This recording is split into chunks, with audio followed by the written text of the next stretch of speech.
Yes, kuna watu kadhaa wamekuwa wakiniuliza mambo ya kwenda kunywa mafuta hapa United States of America. Of course watu wanaenda gas station, unakunywa mafuta mwenyewe, unaweka kadi yako, unalipa. But unajua tumekuwa na cases za watu wengi wameibiwa wanapoenda kunywa mafuta. So one thing that you have to make sure, unapoenda kunywa mafuta, just shut down your car, shut it off. Toka na funguo, funga milango na ufungue nini ya mafuta, ya kunywa mafuta. Mahali pa kuweka mafuta, hiyo tanki ya mafuta.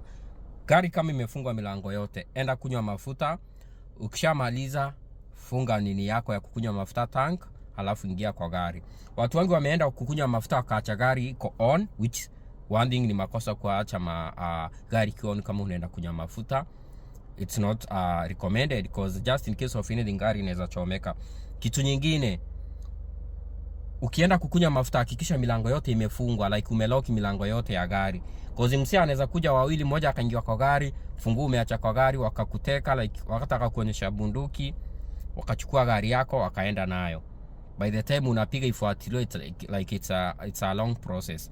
Na hujui utaibiwa lini, na hujui ni petrol station gani utaibiwa. So ni vizuri kuwa suspicious na kila petrol station na kila mtu. Ukienda station yoyote, just be safe. Usiseme hapa hakuna mtu amewahi ibiwa. You never know the day and the time. Cause mwizi ni mtu idle, like anafikiria ataibia nani. Na si eti wana walk, they are on their own cars. So atakuja, na kama mtu anakuja kunywa mafuta pia station, watu wawili watoke ama mmoja atoke, wachukue gari yako, waende nayo na wafuatane. By the time unapiga iende ifuatiliwe, inaweza kuwa imeenda mbali ama imeingia vichochoro, kupatikana sio rahisi. Na ikiibiwa hivyo alafu ikuestie time, pia itakuwa ngumu wewe kwenda kazi, like move around, cause utamove vipi na una gari. So please, let's be cautious. Ukienda kunywa mafuta, be cautious. And I wish everything will go well for you. Thank you.